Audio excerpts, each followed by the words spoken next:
কৃষি ভাই ও বন্ধুগণ, কয়দিন আগে ভারী বর্ষণ হয়েছে।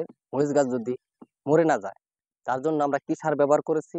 এখন এই ভারী বর্ষণের পরেই আমরা উপরে কি ওষুধ ব্যবহার করব, যে গাছগুলো সুস্থ সবল থাকে, তার থেকে যদি আমরা কিছুটা ফল পাই।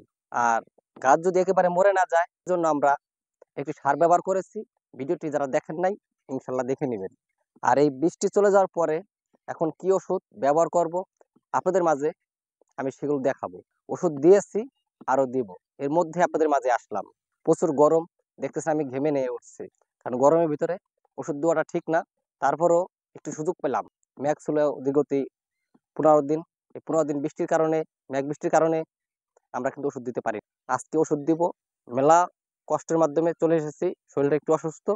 তারপর এসেছি কেন, যদি ক্ষেতটা সুস্থ সবল ভালো থাকে, তার থেকে যা আয় ব্যয় হবে তা আমরা খাবো। এর জন্য আপনাদের যারা ঘন বৃষ্টিতে খেতে ওষুধ দিতে পারেন নাই, তারা এখন কি ওষুধ দিবেন ইনশাল্লাহ আমার থেকে তারা জেনে নেবেন। আর ওষুধ দিয়ে আপনাদের গাছগুলোকে সুস্থ সবল রাখতে পারবেন, সেগুলো আমি আজকে আপনাদেরকে দেখাবো। এখানে আছে ওভারন। এই ওষুধটি খুবই একটি ভালো ওষুধ, মানসম্পন্ন। যখন ওষুধটি দিবেন তখন ভালো করে একটু ঝাঁকি নেবেন, ঝেঁকে নিয়ে ড্রামে ঢালবেন। তারপরে আছে ভাটিম্যাক, সেম ক্যাটাকাটি, দুটোই কিন্তু প্রায় পয়েন্ট একই।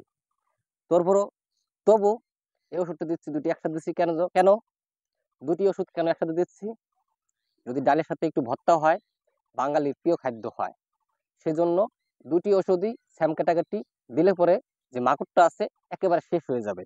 ওভারেন্স আর ভাটি ম্যাক। আর একটু দেবো আমি কনফিডর। এটা সকলেই জানেন, এর ধারণ ক্ষমতা, পাওয়ার ক্ষমতা।